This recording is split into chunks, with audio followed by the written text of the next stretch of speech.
Welcome to MOTS, where we'll be applying the Manzer or mostly Thurlow scale of quantitative analysis of pop culture narrative through a binary system. Or MOTS. This podcast contains spoilers, mature content, and language.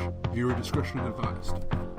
Welcome to a prelude to MOTS, where myself, Jonathan Ian Manzer, Scott Thurlow, Hello. Stephen Ramosi, Hello. Christopher Morgan, Good evening. are going to try to combine our narrative mights to predict what will happen during Fantastic Four. So how this is going to work is we're going to make two predictions each. One is going to be a safe prediction, and one is going to be a bold prediction. At the end of the review, we're going to determine who was correct and who has the most points at the end of this week. Anyway, I'm going to start with saying that there will be a forced kind of tweeny relationship a la Twilight between Reed Richards and Susan Storm, and it's going to be mostly insufferable, although that is a kind of subjective thing. But nonetheless, it's going to be kind of a forced romantic subplot between them. It's going to be awkward. Chris? Okay, well, my safe prediction, actually I have two. One's kind of a meta one. That my safe prediction is that none of us are going to like this movie. But narratively speaking, Okay. My safe prediction is there's going to be at least one, if not more, redemption stories going on. In that, you know, Johnny's got to grow up, or Ben Grimm's going to have to be less cantankerous, etc. There's going to be some kind of like forced personal growth arc for one or more of the characters. Probably the exact same. The execution's going to be the exact same way. And yeah, Scott. All right, mine's a pretty safe one, I would think. Sue Storm will be captured at some point in the plot. Mine is, well, here it is. Basically, that Reed Richards will be able to bring everyone else with him on this ridiculous space mission, even though they're probably going to be useless because of reasons. That is the safest prediction. Wow, that is a very vague safe prediction, but I see where you're going. Like That's 100% basically going what to happen. Basically, what I'm saying trailer is told us that none of them are going to have any like reason to be there except for him, and he'll be able to bring them because they're all his friends. Okay, that's All right. I like the qualifier.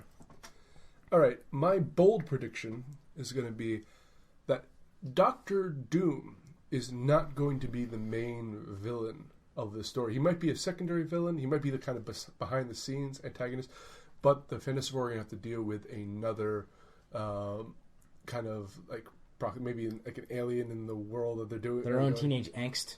Well, of course, but so again, Doctor Doom's going to be in it. Yeah, I know that from the trailers, but I don't think he's going to be the main villain. Chris? My bold narrative prediction is that we are not going to be able to figure out the entire movie within the first 10 minutes and just have to sit there and watch it unfold like we did when we saw Tim Burton's Planet of the Apes. So I predict that we are not going to be able to predict the entire movie within the first 10 minutes. Wait, Okay, what? That is a bold prediction. I'm saying that we are going to figure this fucking movie out right away, and we're all going to sit there and just kind of watch it unfold. I'm sure we could all... That's what you think is going to happen, but your bold prediction is that we're not going to be able to do that. Exactly. All right. Exactly. My bold prediction is that we're bold not is the going bold prediction. we're not going to be able to predict and So make it's fun going of to the be narrative. more complex than you think? we think it's going to be. You think it's going to be less shallow than the original Fantastic Four? Is that? Yeah. Okay. I'm gonna say my bold prediction is going to be it is less shallow than Good rephrase. Fantastic Four and Rise of the Silver Surfer. I bet it's going to All right. not be more shallow than that. It can't be more shallow than that. All right. Do the reverse logic. Figure it out yourselves at home if you can. Those were kiddie pools. My prediction is, it's related to Doctor Doom as well. I think he's going to be the main villain, but he's going to be the head of the scientist team, like that Reed works with. That's who's going to that's who turns into Doctor Doom. They're going to reboot his history and have it be something like that, if not that outright. All right, and mine is that at the end of the movie, Ben Grimm will carry an unconscious and emitting smoke Johnny Storm out of some rubble. perhaps shedding his first tear of the movie. Will or will not happen? Yeah, that it will happen. Okay. Then I have a kind of a bonus round here. All right. Okay. Will Latvia be referenced or appear in this movie? I'm going to say yes. Chris?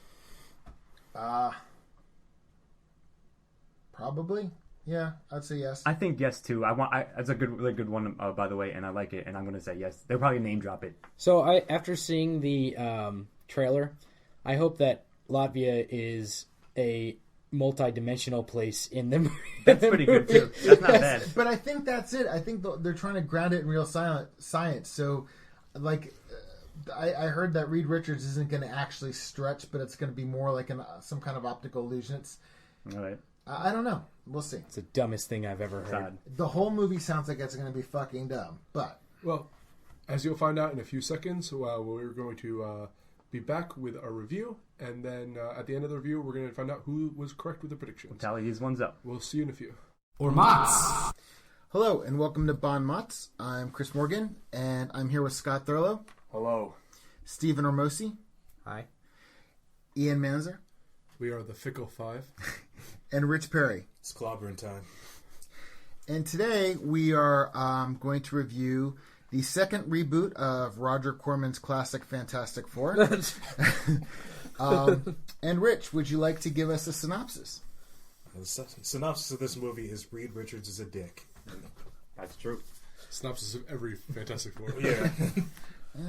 Especially this one. Go on. But he was a dick and boring. So anyway, Scott. Boring dicks are the worst. Agreed. I hear that part. It's fine if it was a dick. It's so bland. I guess that dick is getting a soft one. I'll tell you about that when we talk about the dick in question. Scott, did the initial hook, does it have an arresting introduction? I'm actually going to give it a 1. Yes, they set it up pretty well. I think the initial hook would be Reed Richards laying out his 6. I think he was in 6th grade or 5th grade or whatever, inventing quantum teleportation at that point, and then showing it at the science fair. What was it? 7 years later. I was trying to figure the timeline, right?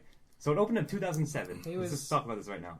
He was 10 because he said he was in 5th grade. So he was like 17. So he was in high school and he was at the science fair and gets offered a job from a, I guess, NPO like science institution that he immediately takes, and there's no like his interview, I guess, was his actual science project, but it was fine. Like, you know, knowing the character, I think it was set up well enough. And he's gonna go work on perfecting it and building an actual one. So I'll give it a 1. It was arresting. It was well set up. I looked at the intro as the classroom scene, and that was completely inconsequential to me, and I really didn't care about it at all. Before you even see anything, the kid talking about Eli Manning, and then Reed goes up and just gets laughed at by everybody. I was like, all right, well, that's stupid. All right. So I'm going to give it a 0 on the initial hook. I was fine with it. I'm going to go the entire... I'm going to disagree that the introduction was just the classroom scene. I'm going to go with the entire building of the relationship between Ben Grimm and Reed Richards when they're children.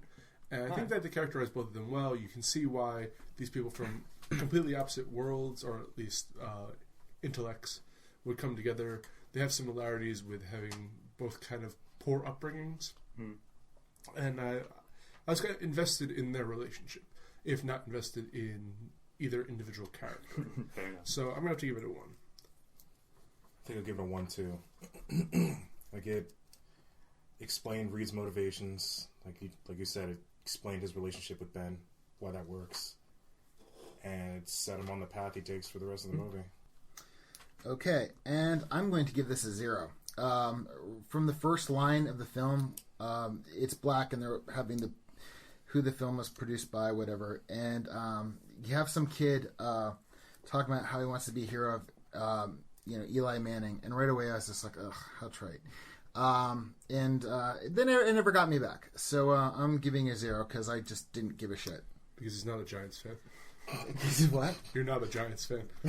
Actually, no. The Giants made Bill Belichick and Tom Brady cry for 2 Super Bowls. No, they've got a warm place in my heart.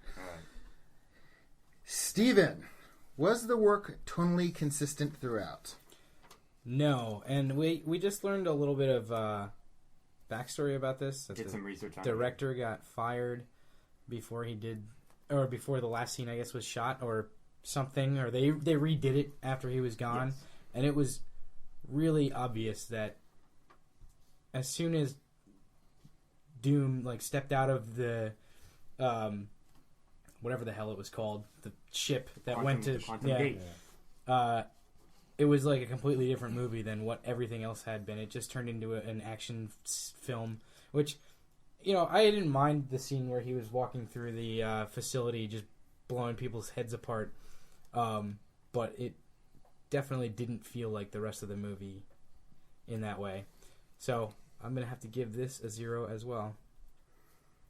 This might get a really, really bad score for me. Well, you're the first one to answer, first of all, but go on. I'm also going to give it a 0. I actually like the tone through the first half to 2/3 of the film, and I think it's very consistent. It might not be the most exciting movie ever made, but the Fantastic Four aren't the most exciting of the Marvel characters. They're just fantastic, not amazing or anything. I would even go as far as to say I've ever considered them fantastic. But it was mediocre for. Yeah. Or the brainy science for that. It was a lot of like techno babble that worked for me. It might not work for everyone. It was a slow paced movie, which is not what we come to expect from summer blockbuster. But I was fine with that. In fact, I kind of enjoyed the change of pace. But as Steve said, all of a sudden they flip a switch. And the thing is, the original Doctor Doom scene where he's going through killing everyone kind of tonally makes sense with the rest of the film. That he is it's very science fiction-y kind of Terminator type, like destructive force. But then it actually turned into the ending from Man of Steel a little bit, where they have the big generator trying to destroy the world, and then dubstep destroying machine. And the worst dialogue in the entire, I think, of any superhero movie since the 90s. So I have to give it a strong 0 for total. Definitely very heavy 90s superhero movie lines. I'm actually going to have to give it a 0 too, because like it kept me like he was saying how it was slow narratively, or like the pacing was slow. I mean, and but it fit with what they were trying to do with the movie. But it seemed like if they didn't have an action scene at the end, and just like how this is all lead up to a sequel, I would have appreciated it more. But instead, they just like forgot that they were in a summer blockbuster. And it was like, oh shit! It's like we only have 20 minutes left. You better do this. It's like have Doom destroy the world on the way out. Yeah. It's like there was going to be no fight whatsoever. It felt like they placed the entire sequel in the last, like what should have been the last sequel in the last 20 minutes. So yeah, because then it goes on for them. Establishing the new Baxter building. I feel like they were really afraid it was about to become like the Ang Lee Hulk movie, and they were like, "We can't have that. Let's throw this crazy ass action scene in here." True. Yeah. Which I actually like the Ang Lee Hulk movie. I know most people don't, but I thought it was alright. You wouldn't like me when I'm Ang Lee. I hate you. No. Jesus God. I stole that from Stuart Lee. So Oh my God. Go on. The puns. I don't mind slower paced movies, and I disagree. I think, Dark Knight Rises, the first Avengers, and Winter Soldier. I think they were like more, slower paced films, but they were more evenly paced films. the first Avengers was a strict action movie for half of it. Half the people that I've heard that saw it were like, "Oh, the first 2/3 was kind of boring," but the last third, I'm like, the first 2/3 is a lot. Those people don't know what they want out of a movie. Yeah. It was very talky. But for necessary. For this movie, I'm kind of on the fence about it because tonally, personally, for me, pretty much from like the first line of the movie, I wanted the movie to end. I was bored through the whole thing. I didn't really care about any of the characters. I thought it was dull as dishwater, but it was so trite and cliche. I kept laughing through it. So tonally, for me, it was a consistent run of. So tonally, it was a comedy film. We've had this before. Like, is that the intention? But you're getting that out of it, so yeah. So, as far as a piece of film, objectively, no, it wasn't tonally consistent for the reasons you said. But I was bored consistently through the film, even for the big action scene. So, Scott, why don't you finish and I'll think about it. Well, it has to get a 0 because of everything you guys just said, of all the reasons. They had a tone for it. No, you already laid it out, really, so I don't know which one to add. But, I mean, I'm going to agree with you. My score is a 0 because of all that. it was fine that they wanted to have it slower-ish, whatever. Like it's, and I was gonna say, it sort of felt like a lesser cousin, a very, very little brother to something like Winter Soldier, where they're trying to have like a lot of like interaction establishments, and that's all fine, but it completely goes out the window at the end, and it's completely slapped on. Actually Winter Soldier kind of went out. Yeah, they did the same kind of thing, but it wasn't made more as sense. egregious. Yes, Well, the thing is, Winter Soldier was organic to the plot, and I am giving this a 0 because you're right. Yeah. It was definitely a left turn. That's where most of the cliched dialogue came through. It was, I'm giving that a 0 too. Cool. Ian, was the work effective within its genre, addressing its themes, etc.? Well, was it an effective origin film? Fair enough. It was. It established where everything. But I want to talk about themes. And do you mind a little rant here, guys? Okay. Love rants. We welcome it. So there are, I think, 3 themes I want to discuss in here. Are any of them about baby eating? No. Unfortunately not, I don't think. I'm bored already. I'm bored from moment 1. All right.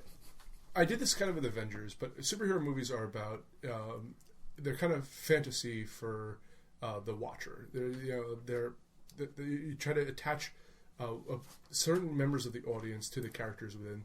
So you have Reed Richards, who's this nerdy guy.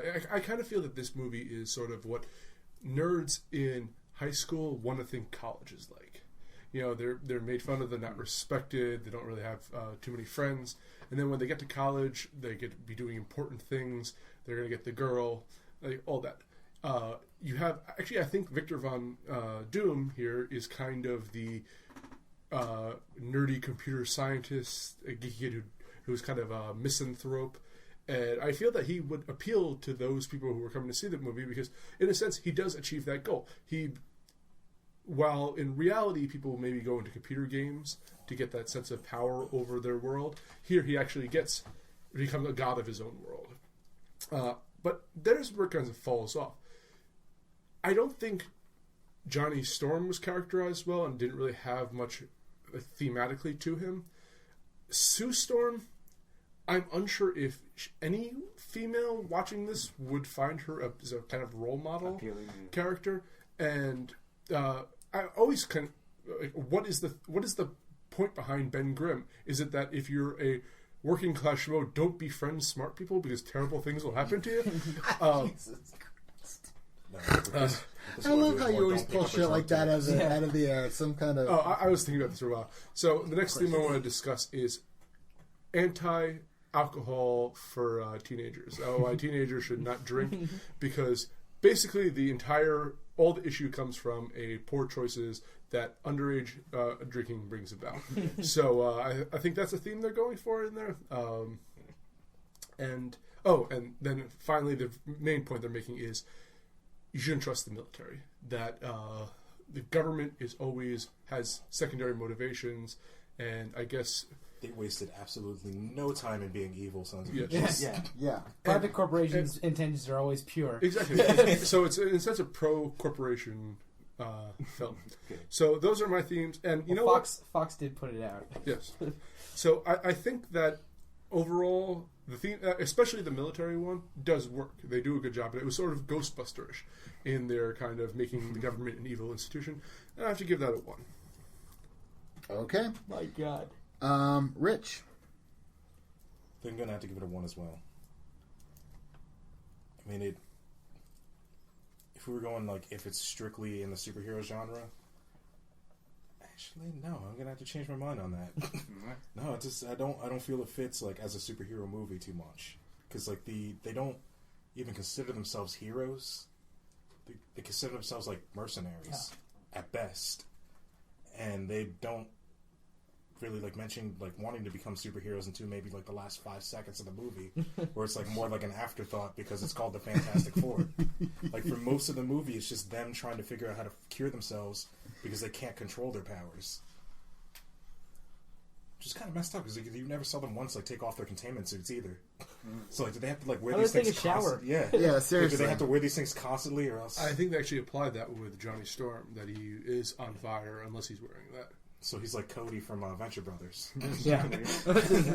Actually, that one guy, that one scientist with the glasses, the bald head, and the thing, reminded me of that one guy from the father professor from Venture Brothers. Oh, Yeah, immediately I saw him. All right. yeah, that definitely works. Yeah. So what do you Yeah, get? so Chris? 0. Okay, I will give this a 0 too.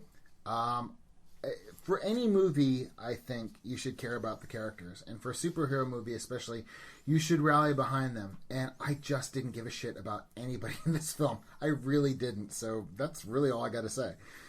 I more or less agree with that. I'm going to give it a 0. The thing is, like, I guess it was effective within a genre, but not to me. Like, it just wasn't enough. And to Ian's point, yes, I guess those themes are contained, but none of them were explored fully enough. They're just sort of there. The military one right. was We'll speak more certainly- about that one. I agree with that sort of. Like, they're basically the card-carrying villains. like Rich said, they show up like, yes, we're the government, and as you assume, we are indeed evil. So that's fine, but it doesn't. It's not consistent enough for me to warrant a 1. I guess I want to say. So therefore, Yeah, the libertarian propaganda just didn't. The anti-government, anti-corporation, anti-military. and also to Chris's point, like, yeah, I didn't really care. It wasn't about any even of a the characters corporation. anyway. The only corporation that was involved was Franklin Storm's corporation, and they were like fucking pure of heart Yeah, the entire time. but Dr. Allen, that little weasel, was trying to subvert it, and he was definitely a corporate lackey. So No, he was Didn't a that guy play the military leader lackey. in was he Incredible military Hulk? lackey? I think he was a liaison that? to the military. Like the liaison, like wasn't he the leader in the Incredible Hulk? I don't remember actually. I don't know. We'll look it up. But he was the guy in Oh Brother, Where Art Thou? That's Yeah. where I recognize him from. If the government just let corporations alone, the world would be a better place. Apparently, yeah. Okay. According to this movie. Okay. Go ahead. So it's backed by Citizens United. Okay. Steve-O.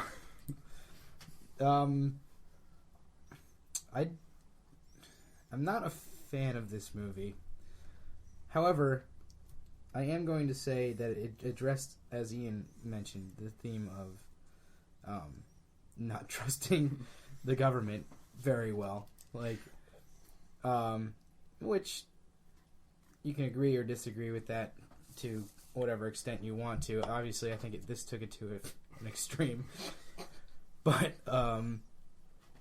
and I also think that within the superhero genre, it kind of did the arcs that it was supposed to do. Whether or not it spent the correct amount of time on each one of the character arcs is another question entirely. Normally you want a better fight at the end and a actual. There is one thing that I'm annoyed with, and actually I might say this for later. But with Ben Grimm, in fact, I am going to say this for later. But as far as themes go, specifically for that one theme, I think I'm going to give this a 1. Just because I think that was the main thing that they were trying to dig into in this film, and they certainly did it, and beat it to complete death. Also, but it did address the themes. Actually, if you want to look at it, it could be a total anti-authoritarian because the only parent figure that you were supposed to like was Franklin. was Franklin Storm, because the teacher shat on him, and the home life, and the older brother, and so it is kind of an anti-authoritarian thing. It's still giving it a 0, but I'm kind of gonna have to disagree on them showing like Reed's home life as being bad. Like, They didn't show his home life at all. Yeah, like, it was like I wouldn't say it was his dad yelling at him Yeah. for like 2 seconds, and it that was was dad it. yelling at him for 2 seconds for messing with the TV. Yeah, no. He was yelling at him for blowing Yeah, out but all that- the yeah, fucking that too. power in the city. out in the- But- Anyone's parents are going to yell at you for that. But the thing is, it was like 5th grade angst, because it's like, my parents just don't understand It me was and don't 5th grade care angst about that me. carried over for It's 7 authority years now. figures getting in the way Right. of progress. Or being apathetic to the point that it Or not cuts you down. understanding progress, what is needed by it anyway. And like they didn't even show and it became common knowledge when they brought up like that he's known for blowing shit up all the time with his inventions. You got the parental figures not understanding. You have the parental government trying to. It's a very complex movie. if you don't let people blow up shit, then Which is there will never be exactly- any progress. Society will stifle Teen, itself. teen angst is exactly what you want from your summer superhero movie. This movie should have been set in the 90s, is what it should have been. Yeah, absolutely. If it was the 90s, a It would have been superhero an movie. angst film, yeah. And he was also watching the Jets, and though I'm a Jets fan, they know the outcome of that game already. So You need to Was it one of the quantify what Dolphins games where they beat him like 20-0? I don't know. Because I would love Doesn't that. Nobody knows what exact game they were watching, Go on. except for possibly I you just if had they were to playing answer the a Dolphins. Jets fans. Ugh. Rich, I'm never gonna get through. I'm still laughing about this movie. Did the work achieve its goal by the end? We're kind of rejiggering this question as we spoke about last. Yeah, it's more of like, were you? Was the climax satisfactory, and what followed? Right. Was it satisfactory? No, I think it was rushed. But if the goal was to have them become a team by the end, I think it met it, even though it just like sprinted straight to the finish. Slap the team in there. Past any checkpoints or anything. And just, if that was the goal, then yes, I'll have to give it a 1. Okay, I am giving this a 0 because the ending is completely shoehorned. The whole camaraderie thing was shoehorned, and they even set up after they've been like supporting each other the whole film and working, eventually as a team, that was shoehorned in. Johnny Storm takes a jab at Ben Grimm to start the arc of because there probably won't be any sequels made, but they're assuming they're going to make a sequel, so they had to establish their rivalries. But it was the whole fucking end of this movie was a complete artifice. It's getting a 0.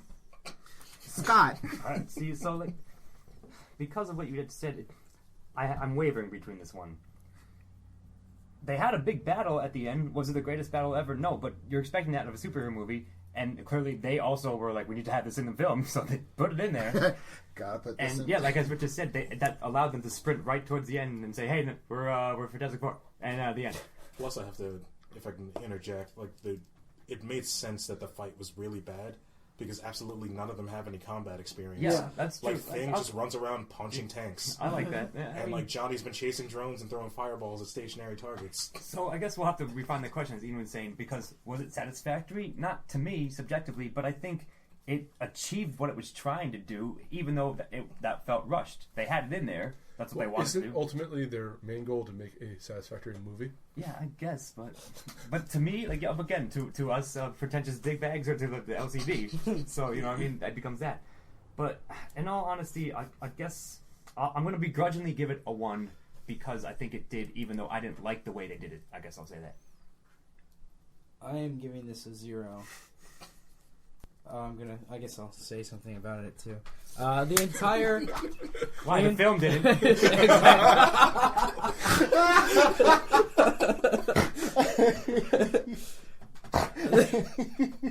The entire end of this movie, from the moment that they find Doom again, who's been missing from the movie for the last 45 minutes, by the way, shipped on a dimension, just out on another dimension, is horrendous, really bad. The beginning of this movie, leading up to that point, wasn't the worst shit ever, unless you're Chris. It was just shit, but not the worst shit ever. It was okay. It was a watchable movie. It was much better. You know what? I'll take this movie over the other two Fantastic Four movies any day. I'll watch this. I'll literally watch this movie for 24 hours in a row over watching one of those other two movies once. See, I won't watch any of the three of them again. So, all right. It's a hell of a but the end of it was just a complete tacked on mess, and it ruined everything that they had tried to do. Like all the narrative capital they had built in the first, as Ian said, probably about 2/3 of the movie was completely wasted on garbage. Like, they went to some shitty, store on the side of the highway and bought a bunch of fucking, dildos from a sex store instead of, I don't know. I'm going off on a rant here. That would have been more entertaining if it had been. Way off the rails. I'm setting this to music, buddy. I'm setting this to music. Way off the rails right now. Right. But, all that narrative capital that they built up that I thought was pretty decent in the beginning, I mean, not, great because the dialogue was absolute garbage the entire time. But, what capital there was completely misspent at the end of the movie, is what I'm trying to say. And that really ruined the entire thing for me. Fair enough. So, that is a 0. Ian? I'm going to disagree with you on one part. The scene where Dr. Doom is just straight up murdering people, blowing their heads up, and he's doing it so casually. He's just walking through this military complex, nothing can touch him. That was a brilliant scene, and I wish that they had to face that Dr. Doom. Mm-hmm. I would rather watch 2 hours of just that scene happening. It was by far the best scene in the movie. Yeah, blowing up heads, that was great. Go on. And everything after that made no sense whatsoever. I'm a big fan of the Thomas Jane Punisher movie. It's generally panned, but I enjoyed it. And I listened to the director's commentary on it. And they were he was discussing like how his budget had been cut and all of that. And and what his actual vision for this movie was. If it's true that this was tacked on, I'm very interested in seeing the director's cut or take of what the director wanted this to be. Because you never will. I may not. I may. There could be 30 versions of this movie, just like Blade Runner. Yeah. Nope. Fox is going to cancel everything else about it as soon as they get a small whiff of failure. That's true. But I'm actually very curious about what this movie was supposed to be. But as the way it is, the movie may ruin the ending might ruin the entire movie. So I have to give it a 0. Fair enough. Okay, the question, was the antagonist effective, appropriate, memorable? Well, as Steve-O said, this film, basically the last third was reshot by the studio, not by the director, Josh Trank. I have a feeling they were trying to set Emo Von Doom up for the sequel, and they needed an action sequence, so they shoehorned in the ending. That would make a lot of sense, and I agree with Ian that if we had faced the Victor Doom that was a real threat, that, wasn't trying to suck the Earth through a black hole. As an afterthought. Well, no, they set it up 17 minutes into the film. They kind of did, but they crossed it. Yeah. But so if they're trying to set him up as the antagonist, we meet this kid. He's a fucking emo douchebag, totally out of the 90s. I swear, he's in flannel and he's unkempt. And was that really flannel? I missed that. Yeah. So then you've got this corporate, anti-military, industrial, anti-authoritarian.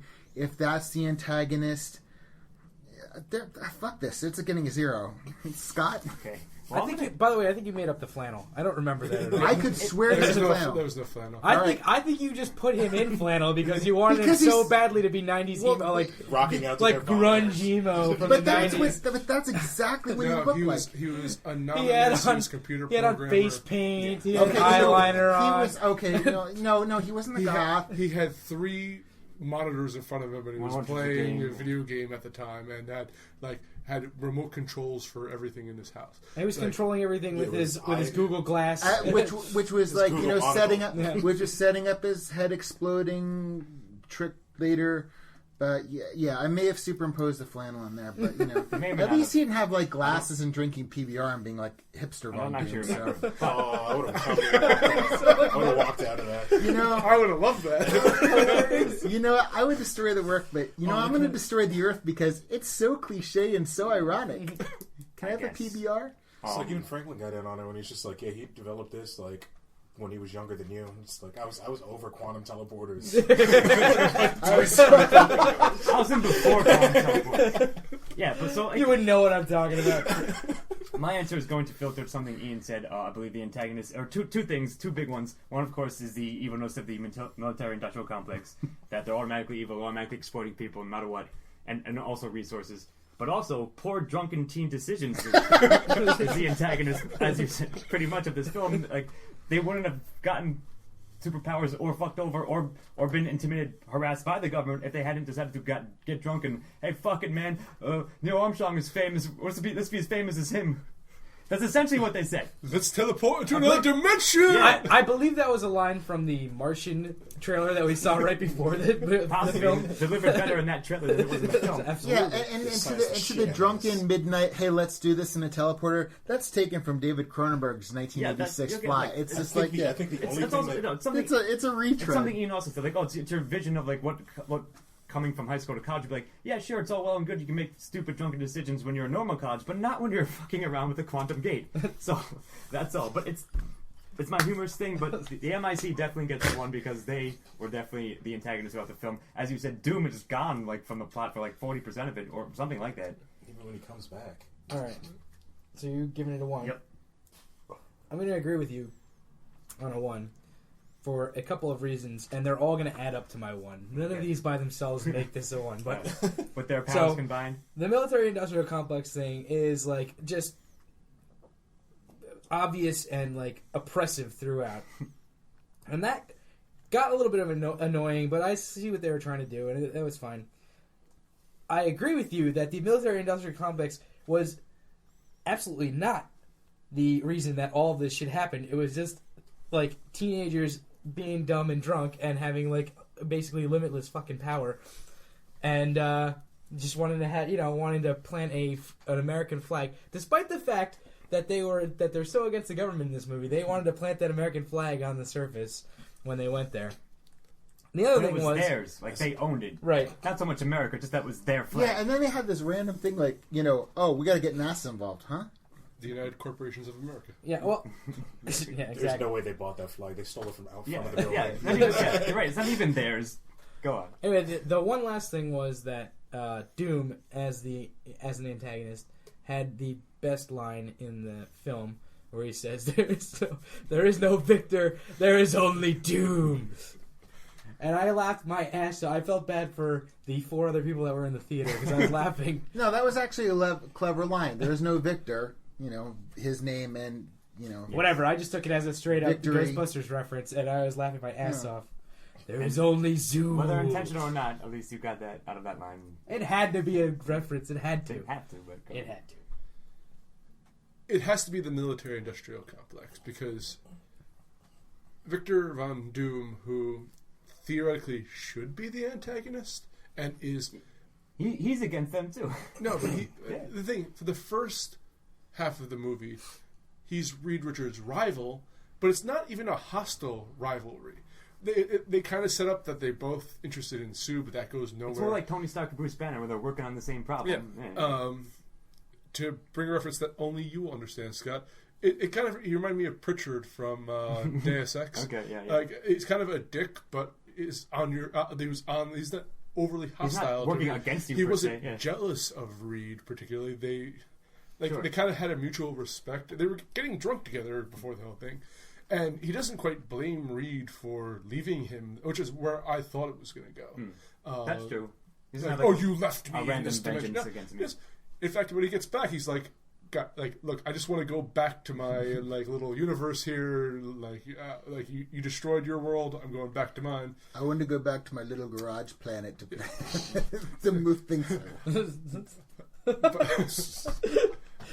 I'm gonna go back to it's playing with Legos on the scale. Go jam with my elements in my garage. Yeah, he's got 3 screens, the equivalent downstairs in his little cave. I'm gonna go mod my planet.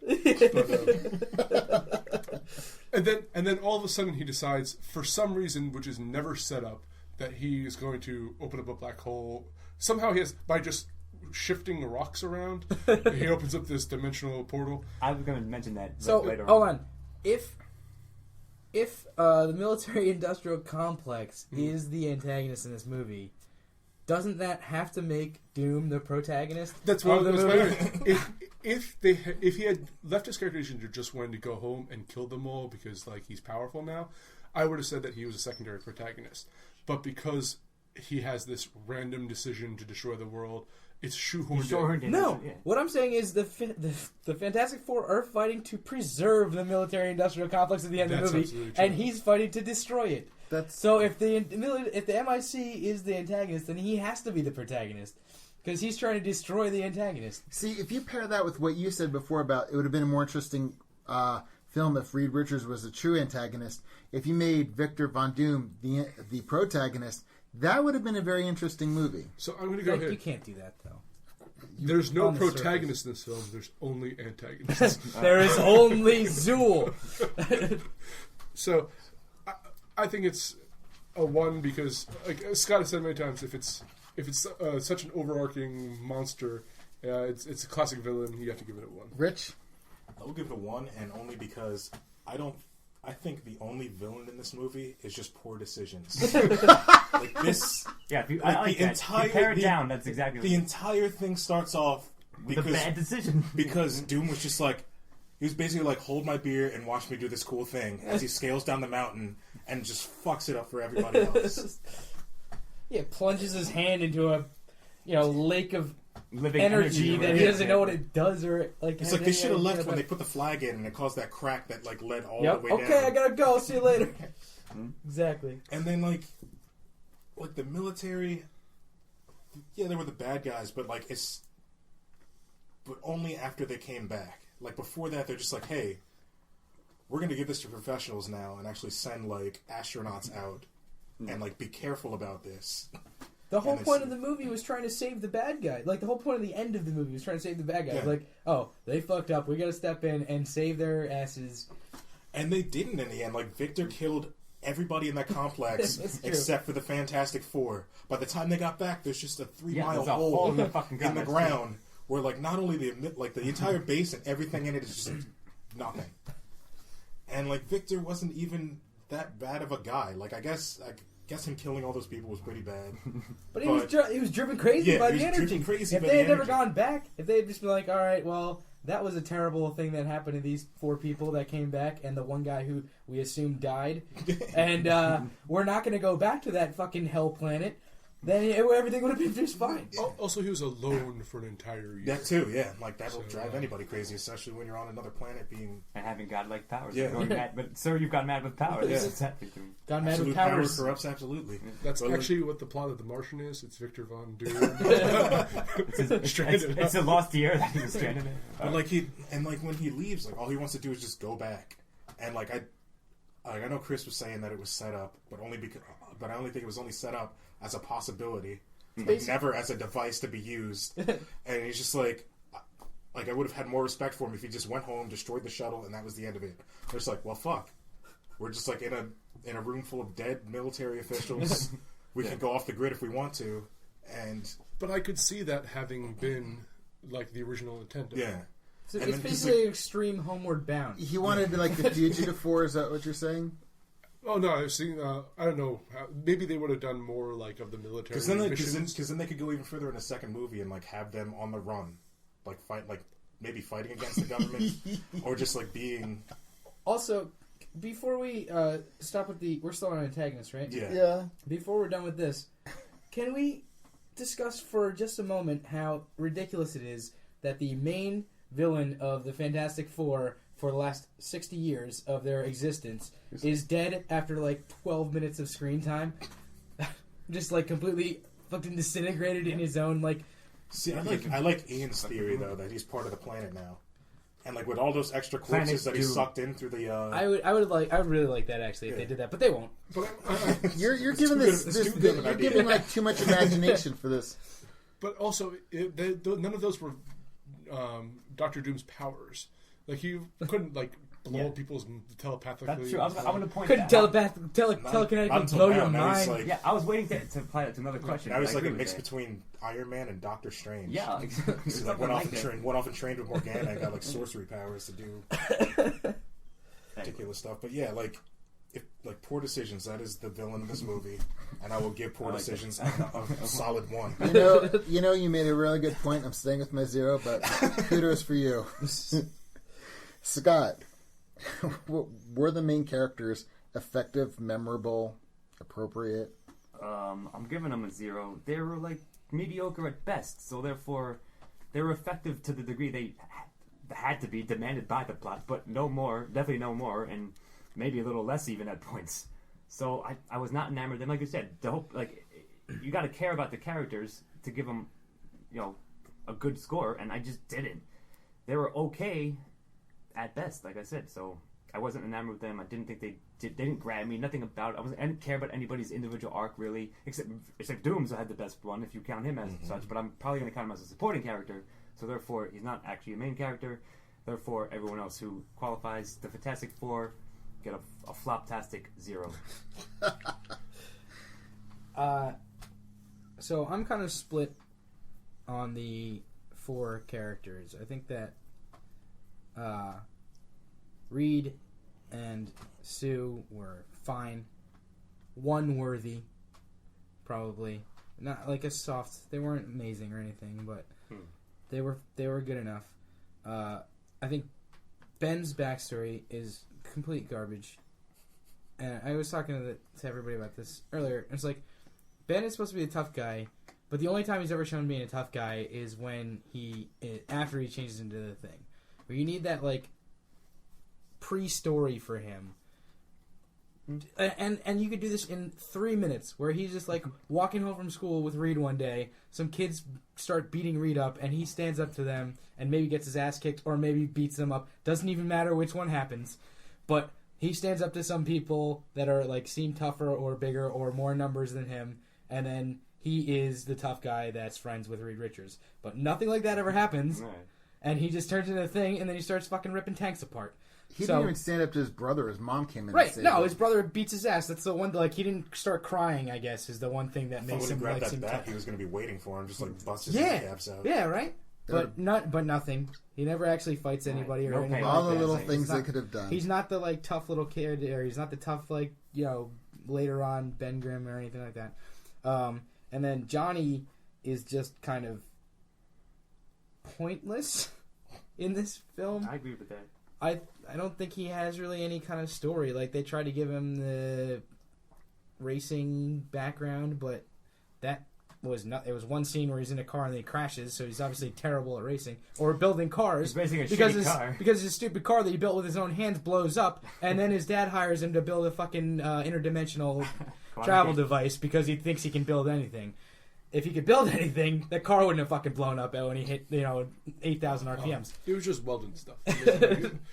So he just found design. Plus, you could tell that he likes to make things because of his Lego mug that he was trying Yeah. to stop at. Oh yeah, That's how you know he likes to make stuff. that. They should have had other Lego things on the sides of that. That would have been cool, and like he actually gave a shit about that mug in any way. Well, But they Lego- weren't really into details in this movie.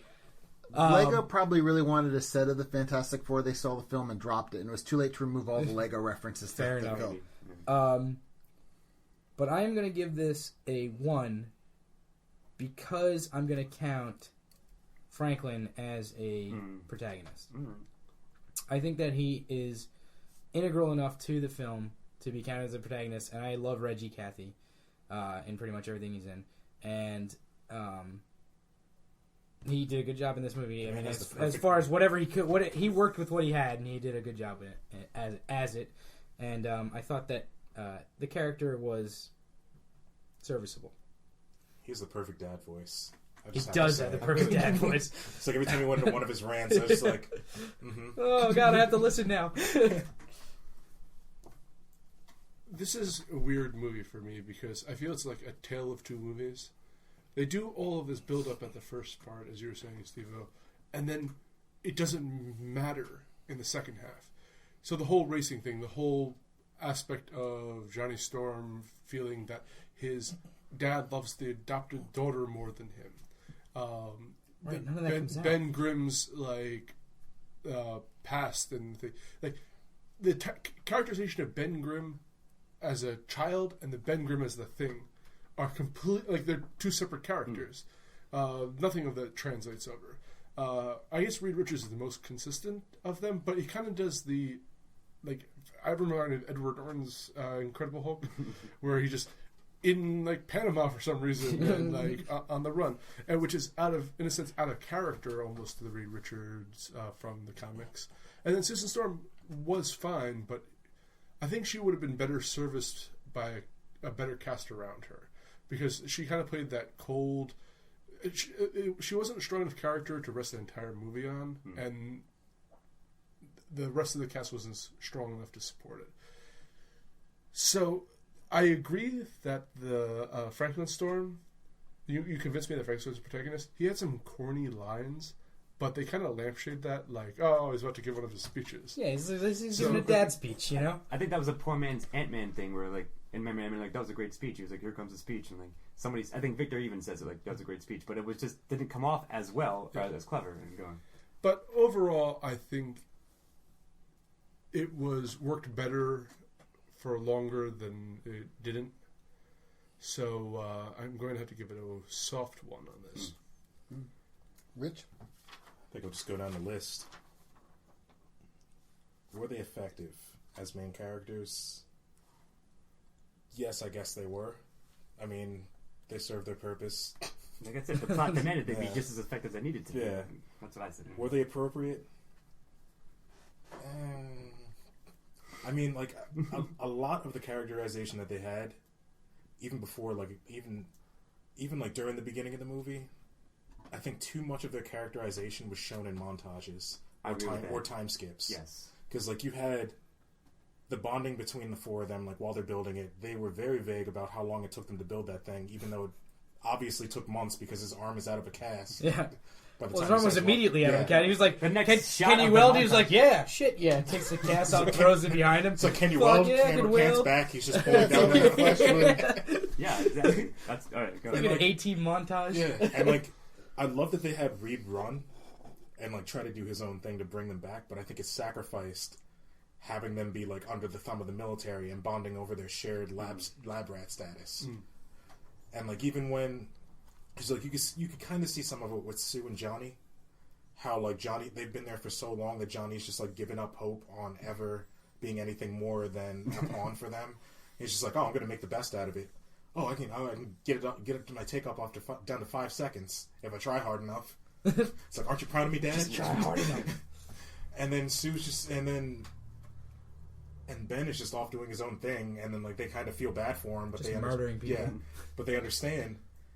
And then like Reed, once they bring him back in, like he's only there for 10 minutes. Yeah. And 10 fixes the minutes. whole shit in 10 Yeah, minutes. like and he probably did it in less. So like it wasn't even a full 10 minutes of him being back in the fold of this group, and they're supposed to be a coherent team. And I think it was kind of forced with him saying, "Oh, we can do this." He may be stronger than any of us, but he's not stronger than all of us. It's like all you have to do is work together, and Yeah. I don't know. Yeah. Were they memorable? Yes, in this instance. In this instance, they were memorable. So I guess I'm going to have. I don't know. Can I hold off? Sure. All right. Let's see. The only characters I really liked were I actually liked the kid of Ben Grimm, and I liked Johnny. And I actually, there was a line that Franklin says that at one point that made me think that both kids are adopted. I mean, just because, you know, both Franklin and Johnny are black doesn't mean that he wasn't adopted. I mean, that's true. I mean, he said something, and I got the point that he wanted to have kids, never had time for any relationships, so he adopted these two kids, and I really saw them more on equal footing. And I liked that family dynamic. I liked it to think that they were both adopted. However, in order for a character to be effective, memorable, I have to care, and I just because I knew. All right, I kind of cared when Franklin died. That was a surprise, and I did care about that. But Unnecessary. which is completely You cared more than the characters, didn't you? yeah, I did. I actually did. But the thing is, while I liked Johnny and I liked Ben, by the nature of the film, knowing they weren't going to kill him off by the end because they had to start this franchise, which is probably dead in the water right now, I just didn't care because I knew they were going to make it out of this film. I knew what they had to set up, and I just didn't care. I'm giving this a big, fat 0. Based on everything you said, I'm going to have to give it a 1. All right. Reluctant one, but He nevertheless. gives it a 1. Like you brought up a good point about like Johnny maybe being adopted, and it also and he set himself up as a father figure for Victor, who's that's true, obviously yeah. known for years. Like, does he just go around like adopting kids from science fairs? Yeah, I But pretty much. No, he didn't even say like all the kids you bring is like the kids are everything, or says something like Yeah, that. it's- Which he's like, implies that he does. Yeah, you put way too much faith in them, and he's like, I put all of my faith exactly. in these kids. And he gets him killed. And I Yeah, believe you the see, children are our future. When you put your faith in teenagers making poor Won't decisions, somebody think you of the fucking children? Die. Which means like he's been using Sue as like the honeypot. Yeah. To like, bring all these kids in. He like brings around all the fairs, all the nerdy kids. Like, who's that? Oh, it's my daughter. You want to come work for me? It's like Victor's just like, hey, who's that girl? It's like, oh, you want her? Yeah. Come work To the for me. point, maybe that's why she's so cold to E, because she's so used to like having like he's like a great dad brought another nerd and now Just so you know, before you join the team, what kind of music do you like? Because, you know, Sue really is into music, so if you know... yeah. All right. Oy vey. Make her a mixtape. She'll love it. Yeah, make her mix. She doesn't care about music. Portishead. Any music. She just cares about the rhythms. Steve-O. Let the rhythm take you over. It's certainly true.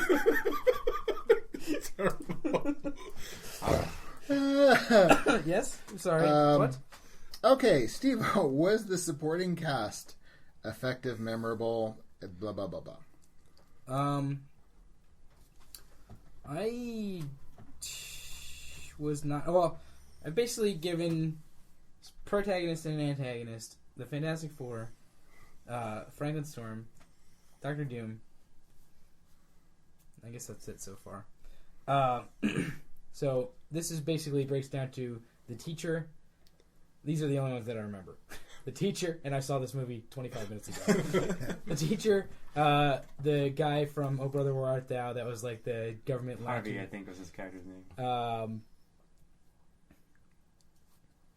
Is there anybody else that even But I think mattered? Harvey's an antagonist.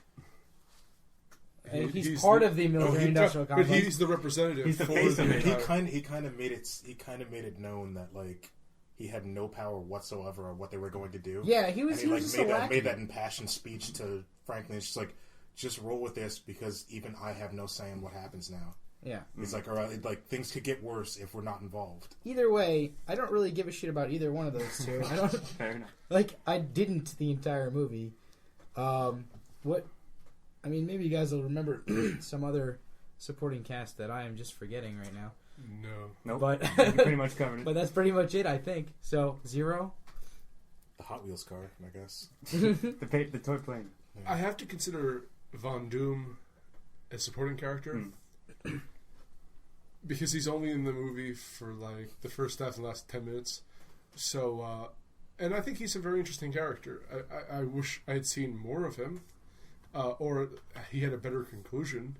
But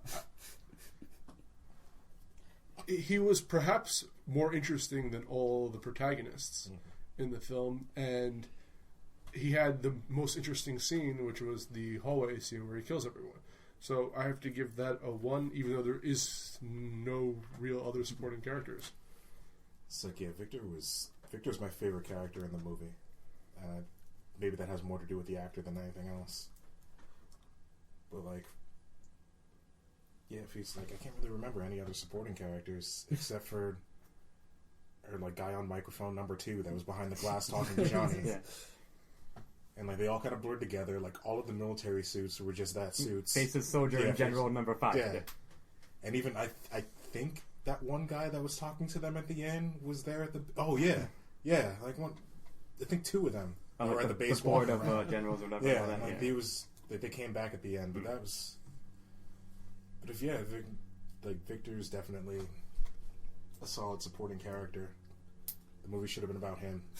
I would watch a movie of him during that year Yeah. on that planet. Doing So, nothing yeah. but trying to survive Matt Damon It style. should be the sequel, but it's not going to be ever, of course. Yeah, so I'll give that a 1. Yeah. Okay. Believe it or not, I'm actually going to give this a 1. Because A, I'm going to consider Franklin a supporting character. And as two-dimensional, as bad a dialogue as he was spouting out, that man's voice, he can make a recording of a laundry list, and I would listen to it. So, Dan Castellaneta, God, I'm pronouncing his name wrong. As the teacher at the beginning, his lines are also two-dimensional. I really would have rathered him be Dr. Allen, the weenie guy from the military. But he reminded me so much of Derry Merbles from Parks and Rec. You know, the NPR guy who's like, "This is thoughts for your thoughts."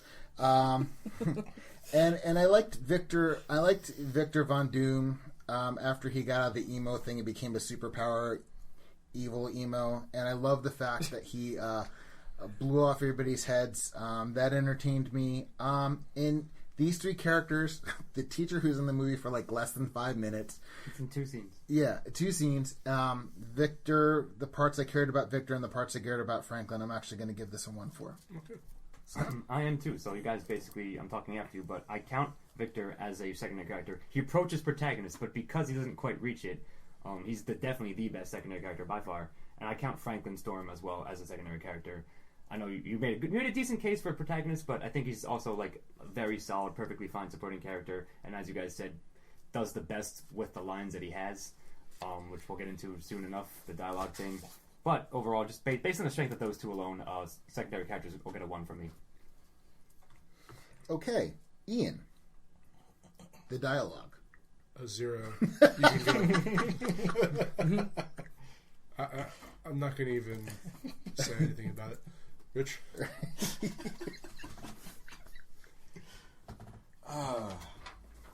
Was it effective? Absolutely not. Was it appropriate? Yeah, for the tone of the movie it was. Was it memorable? Hell yes, it was. Just because of how terrible it was. All right. Because we've been quoting the last line of the movie.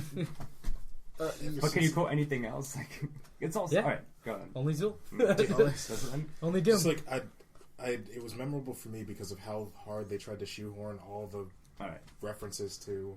But if it's memorable for being terrible, Yeah, does that really count? It's up to you. I That's a decision found it only you very can make. cringeworthy. It was, especially with Chris laughing next to me the entire time. It's like every word out of their mouth had him like trying hard not to guffaw onto the back of this lady's head. Yeah. Ew, Chris. It's falling on ladies' heads. It's not what you mean. It's not what you think it means. So like, I guess I'll have to give it a 0 because it was painful to listen to towards the end of the movie, especially when the tone changed, and then it did not let up. And I didn't even want to check if there was an after credits scene. I just wanted to. He was hoping there was. So did I. And I appreciate you looking that up. And there wasn't? No, there wasn't. Nope. Smart. I'm also going to give this a 0. I was trying not to laugh through the whole movie because the dialogue was just so dreadful. And there's one thing that one of the characters, Reed, says to Ben when he shows him the new portal dimension bullshit. Quantum Gate. The Quantum Gate. He goes, "Hey, this is like, my thing in my garage, only with more money." And that's what I thought. And that's what immediately I thought, oh my God, this is a Sci-Fi Channel Asylum movie, only with more money. I mean, the dialogue was just a refined version of that horseshit. And I was laughing the whole time. The dialogue was horrendous. Scott? I'm basically going to echo E. I don't want to say a lot about it. It gets a huge 0. It basically was completely flat. Nobody, and the lines themselves were flat, and the delivery of most of the actors at times, more often than not, was also flat. So, like, on paper, like, maybe okay, they're adapting it from the comics, but it had nothing to it. There was no substance. And also, like, as he said, a number of it was cringeworthy, so when that happens, it has to go to 0. You guys didn't think it was fantastic? Credits! Say that again. Say that again. Say that again. Say that again. What was it? Fantastic. I got it, guys. Yeah, it was really, really bad. Really, really, really bad. 0. I mean, Sue especially. Let's never speak of this dialogue again. I mean, Sue's. I don't want to have a dialogue. Sue's about dialogue. You brought up a really good point about delivery as well. Sue Storm, Kate Mara is probably a fine actress, but she could have been replaced by a sock puppet, as far as I know, for her delivery, for the line she was given. I thought she was one of the best parts of the film. It worked for her character though, because she's cold and standoffish. Mm-hmm. I thought the actress acting as Sue Storm was one of the best actors in this movie. I agree with that. I think Doom's lines towards the end just did not fit his character though. Well, I mean, they feel a character who's been stranded by himself on a planet for with no one to talk to for a year. The isolationist becomes a true isolationist. I don't know why he just starts speaking in cliches. That's all he can remember of human speech. Yeah, exactly. That's what I was going to say. He can only remember the cliches. So anyway. All right, let's never So, talk about That was this. a good kind of castaway. Let's never discuss the dialogue again. I'm cool with that. I have to admit, it's the one thing that kept me laughing, so it's still enough to give it a 1. Rich, did the work maintain an acceptable level of immersion? Absolutely not.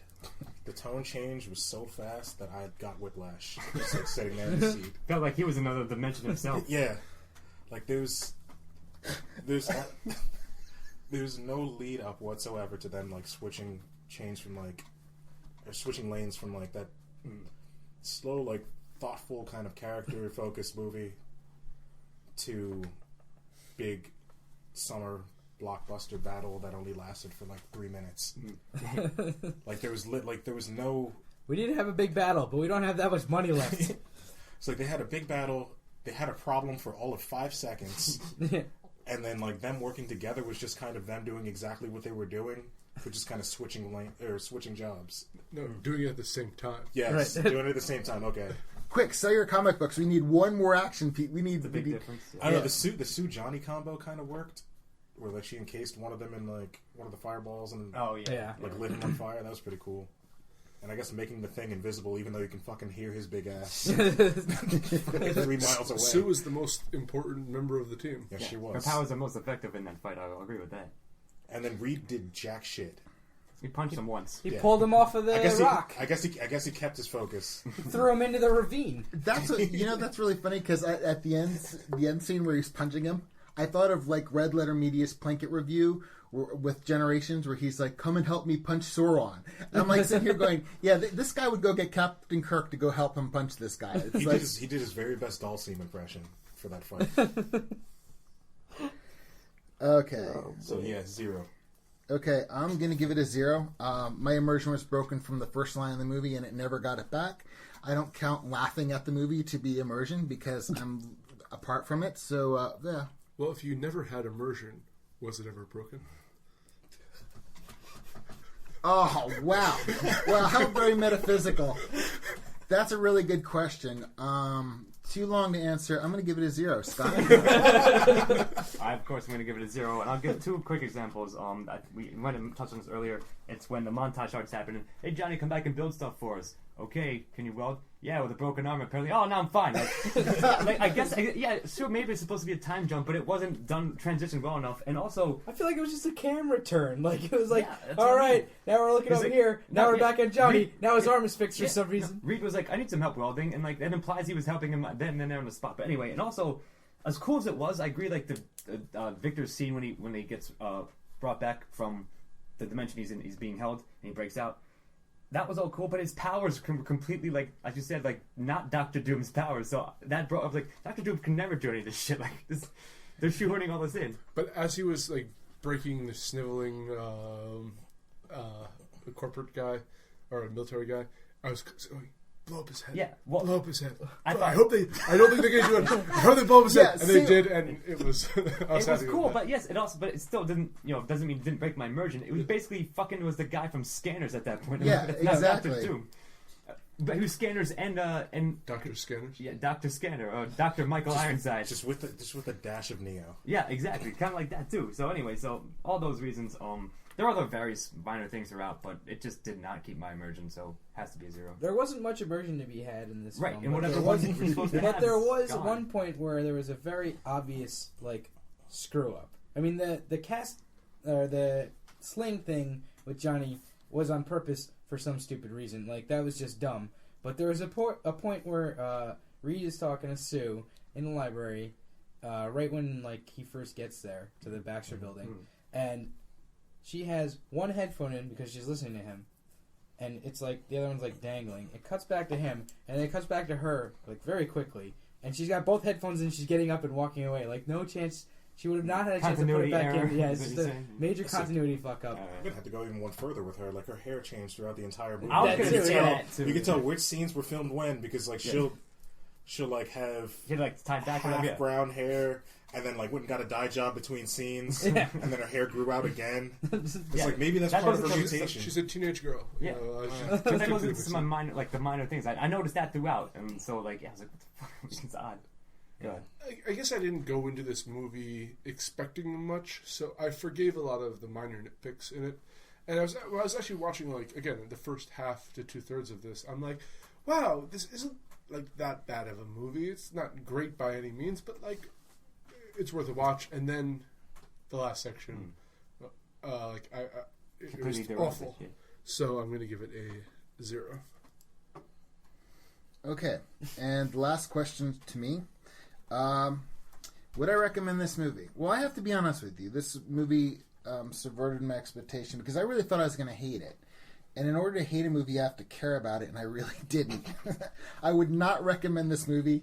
This is probably my most apathetic review, but I laughed at this movie a lot. I just didn't give a shit, so I wouldn't recommend it. Scott?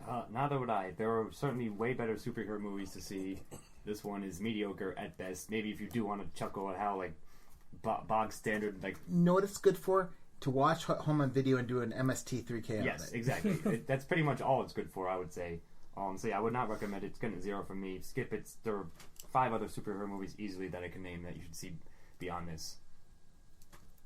Yeah, I completely agree with that. There's not enough redeeming value in this film, especially since you can go through the beginning of the movie and like say, okay, maybe this is something that's worth watching again, and then it turns to complete dog shit at the end, and it's like you've wasted the last hour and a half of your life waiting for this last 20-minute terrible fight sequence that happened. So I'm going to give it a 0 and move on. Okay. Oh, I'm giving it a 0. This movie might have been serviceable in the 90s. I like it better than a lot of the 90s superhero movies. But compared to what's out there nowadays, there's so much better. Like the X-Men franchise, any of the Marvel movies. Aside from this one, it might be better than the DC movies, but that's not a high bar. So Not the Dark Knight trilogy, dude. Batman's different than, let's say, like Justice League. I can't even count Batman as DC, really. All right, that's true. All right, go I'm on. not getting into it. Yeah, But like, go on. They're a whole different. Batman's not even really a superhero movie in the sense it's like an actual. But nonetheless, yeah, this is. Watch something else. So the only thing I would recommend this for is a good movie to drink and make fun of. Yeah. That's it. And like, But there's so many other better movies that you can do Yeah. that with. Go find Hercules in New York, you know? I didn't think I was gonna like it. Wanted to like it, and it had so much potential. Yes. But And due which was wasted. to whatever rewrites and studio exec, like Fuckery. fuckery. Like it just ruined whatever chance that it had to be like something memorable or to start off a new franchise. I'm glad you both said that because somebody asked me. I can't remember if it was Ian before the podcast. He asked me, "Did I like this movie better than the Tim Story Fantastic Four? Is this too?" And I have to say, no, because at least in the Tim Story first one, the characters were developed and consistent. Johnny was always this arrogant guy who is into adrenaline sports. Now, I'm going to say character continuity alone. You told me earlier that you slept through all of them. So Hold on. You haven't even made it through them. You have to watch them No, first I before you did get watch. into this I question. did ultimately watch them. There was a lot of overlap, but I'm going to say, as bad as those movies were, at least there was a certain amount of character continuity. As bad as it was, this one was They way were- better. Yeah, I agree. There were way more cringeworthy moments than like just terrible writing in the other two. The other two were Spider-Man 3 bad. Yeah, yes. All right. Although I might have given Spider-Man 3 a 1, and it looks like that's what Chris gave this one. So We know what kind of taste Chris has. he's a 10 or a 1 kind of guy. Made rid of all. Ian, please. Okay, so we're going to do the aggregate scores now. We're going to start from bottom to the top because. So Chris, who absolutely adored this movie, gave it a 1. Give it a resounding 1. And Ian just asked me a couple weeks ago. I want to see a movie. I want to see a movie that you don't like. Yeah, so it's either loves it or hates it. Now I want to see something you find Or, mediocre. if he doesn't, he's sleeping through it, of course. Well, so. no. Touch of Evil, I thought was mediocre. So. All right. I don't remember doing that. Steve-O, you gave it the second lowest score with a 3. Scott gave it a 4. And the wise Rich and Ian both gave it a 5. Because we guys are are- impartial. Ian, you're always We giving are- movies way too high as scores. I say it all the time. We are impartial. We're fair judges. So the aggregate score is at 3.6, which might be the lowest. I think That's it's we have easily the by far the lowest. lowest. Probably by 3 points. Congratulations, Fantastic Four. You didn't even make it to 4. Fantastic And that's the biggest 3.6. meta failure of this movie of all.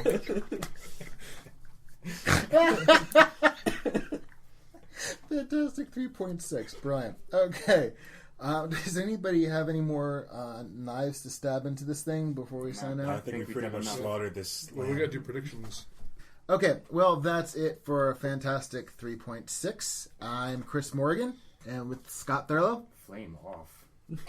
Said that really weirdly. That was a soft See you one. guys later. It's a soft 0. Peace. Remember, kids, don't drink and drive experimental quantum material teleporters. Good advice. Or MOTS. Hello, I'm Jonathan E. Manzer here with Scott Thurlow, Hello again. and we're doing our post-show prediction recap, where we decide which of us is a narrative mastermind and which of us are The LCD. just guessing. So, Scott, would you like to read off the predictions, and we'll either have an answer or discuss whether the answer is correct or not. Right. Okay. So you went first, and you said your first one. So we did safe and then bold predictions. Your safe prediction was there would be a forced, tweeny, Twilight-y romance between Reed Richards and Sue Storm, and I'd say there wasn't enough of one to warrant that. I think you were wrong about that. They were going to and tried to have it, but I don't think they did. I agree. There were two scenes where it could have gone that direction. They had kind of the Victor Von Doom, Reed Richards. Yeah, triangle. But again, it wasn't enough that.